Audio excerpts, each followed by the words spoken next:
Perhaps the hardest person to know in the world is yourself, especially when your past has taught you that being yourself wasn't safe. You look in the mirror and see a stranger, or worse, a collection of reflections of other people. You know what you're supposed to be, what you're expected to be, but the question of who you are, that question just echoes in an empty room inside you. If that feeling is familiar, you're not alone. Today, we're exploring the 5 core reasons why complex PTSD makes it so hard to answer the simple question, who am I? This isn't just about feeling a little lost. It's about a fundamental struggle with the very essence of your being. Number 1, a fractured foundation. A healthy sense of identity is built brick by brick, starting in early childhood. A child is supposed to be messy, loud, needy, and experimental. They test boundaries. They say no. They figure out what they like and dislike by trying things and being accepted, whether they succeed or fail. This process, supported by safe and consistent caregivers, forms the foundation of their identity. It teaches them a critical lesson. I am a person, and my existence is valid.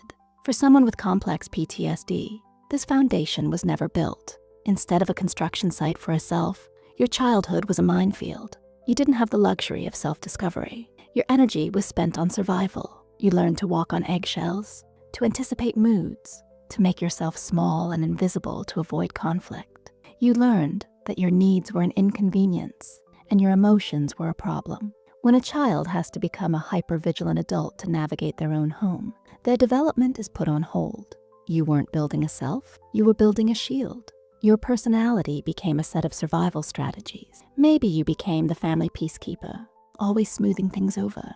Maybe you became the perfect, invisible child who never caused any trouble. Or maybe you became the defiant one, because fighting back was the only way to feel real. These roles were not choices, they were assignments. And when you live in a role for your entire developmental life, it's terrifyingly hard to tell where the role ends and you begin.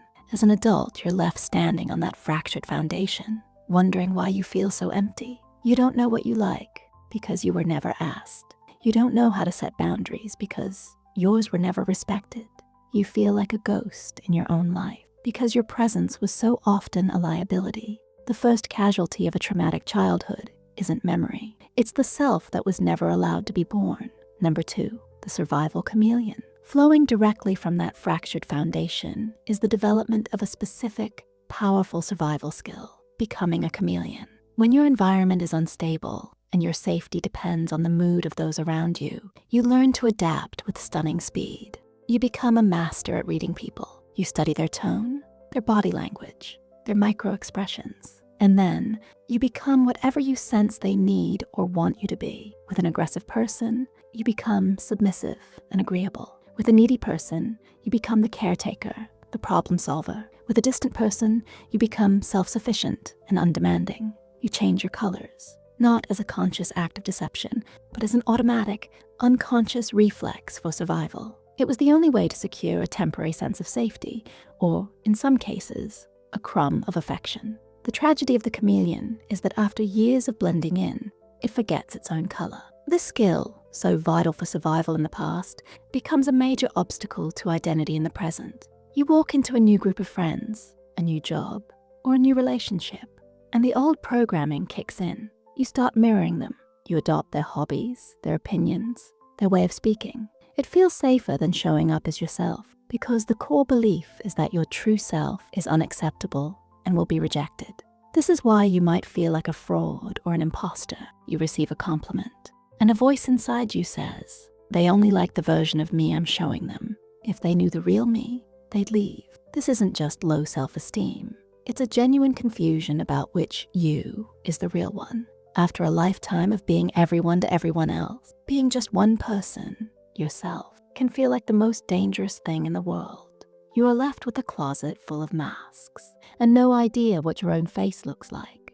Number 3, living with an internal critic. Trauma doesn't just happen to you, it gets inside of you. The critical, shaming, or abusive voices from your past don't just fade away. They get recorded and looped, becoming a permanent resident in your mind, the internal critic. This isn't the voice of healthy self-correction that says, maybe I should have handled that better. This is a voice of perpetual condemnation. This internal critic is often the voice of the abuser, internalized. It says the exact things you used to hear. You're worthless. You're too much. You're not enough. You're broken. It takes any small mistake and blows it up into a catastrophe, presenting it as evidence of your fundamental flaw. A stable identity requires a degree of self-compassion and self-acceptance. It requires the ability to say, I made a mistake, but I am still a good person. The internal critic makes this impossible. It sits in the driver's seat of your mind, constantly steering you towards self-doubt and shame. Any attempt you make to build a positive self-image, to try something new, or to feel proud of an accomplishment is immediately attacked. Imagine trying to build a house while someone stands beside you, kicking down every brick you lay. That is what it feels like to try and form an identity while battling a vicious internal critic. You want to believe you're a creative person, but the critic says, who are you to call yourself an artist? Your work is terrible. You want to see yourself as kind, but the critic reminds you of every time you weren't perfect, whispering, you're a selfish person pretending to be nice. This constant internal battle is exhausting. It erodes your sense of self-worth until there's almost nothing left. You begin to believe the critic's voice is your own, that its harsh judgments are the simple truth. Your identity becomes defined not by your potential or your qualities, but by the endless list of your perceived failures, supplied by a ghost from your past that you can't exercise. Number 4, the disconnected self, mind without body. Who are we? We are a combination of our thoughts, our stories, our emotions, and our physical bodily experiences. Identity is an embodied state, but for many with CPTSD, the body was the site of the trauma. It was a place of fear, pain, and helplessness. As a survival mechanism, you learn to disconnect from it. This is called dissociation. It's the feeling of floating outside yourself, of watching your life as if it were a movie. It's the numbness that replaces overwhelming emotion. It was a necessary escape hatch when reality was too much to bear. But this disconnection, once a lifesaver, creates a profound split. You begin to live entirely in your head. Your identity becomes a purely intellectual concept, a story you tell yourself, rather than something you feel and experience in your own skin. You might be able to logically describe your personality traits, but you don't feel them. Someone might call you brave, and you can understand why they would say that, but you don't feel brave in your bones. The compliment doesn't land. It's like a letter delivered to the wrong address. This also leads to a deep disconnection from your emotions. Your emotions are a huge part of your identity. They are your internal compass, telling you what you love, what you fear, what you desire. But when you've spent a lifetime suppressing emotions because they were dangerous, that compass breaks. You don't know how you feel about things. When someone asks, what do you want to do? You genuinely might not know. Your own desires feel selfish or foreign. Joy feels risky. Anger feels catastrophic. And sadness feels like a bottomless pit. So you are left with a mind trying to figure out who it is, completely cut off from the vital feedback of the body and emotions. It's like trying to navigate a new city using only a map, without ever being able to look at the streets around you. You have the theory of who you are, but no felt experience of it.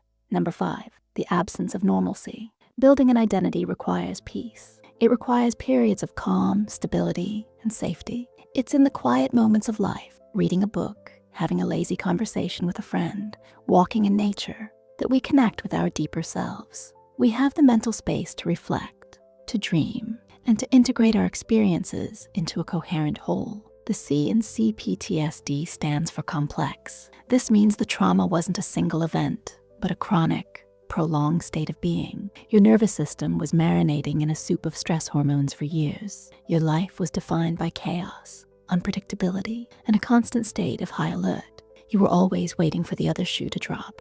You were living in survival mode. And in survival mode, there is no time for identity. All your resources, mental, emotional, and physical, are dedicated to just getting through the next hour, the next day. Thinking about your purpose, your passions, or your personal values is a luxury you simply cannot afford when your primary concern is safety. The brain's prefrontal cortex, the part responsible for higher order thinking like self-reflection, goes offline when the fear center, the amygdala, is constantly firing. So you grew up without the basic ingredient for identity formation, normalcy. You never had that stable baseline from which to explore.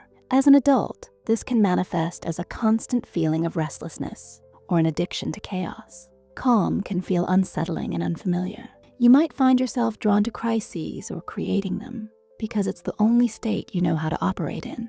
Breaking this cycle means learning how to be still, how to tolerate peace. It means understanding that your identity wasn't lost. It was never given the quiet soil in which to grow. Your sense of self is like a seed that's been kept in a dark box for years. The potential is still there, but it needs light, it needs safety, and it needs time before it can finally begin to sprout. Your real self is not gone. It's just been waiting for the war to be over. So, from a fractured foundation to a life spent in survival mode, these are the deep trenches that CPTSD digs into a person's identity. If you saw yourself in any of these points, know that it is not your fault. You are not broken. You are a survivor who used incredible skill to get through an impossible situation. The journey to finding yourself after trauma is not about creating someone new. It's about slowly, gently, and patiently removing the armor you were forced to wear, and finally meeting the person who has been underneath it all along. Knowing why you feel this way is the first step. The next is giving yourself the permission to finally come home to yourself. If this video resonated with you, please consider liking it and subscribing to the channel. It helps more than you know. And for everyone here, I have a question. Which of these 5 reasons hit closest to home for you? Or is there another reason you've experienced? Share your thoughts in the comments below. Reading them helps us all feel a little less alone on this path. Thank you for watching.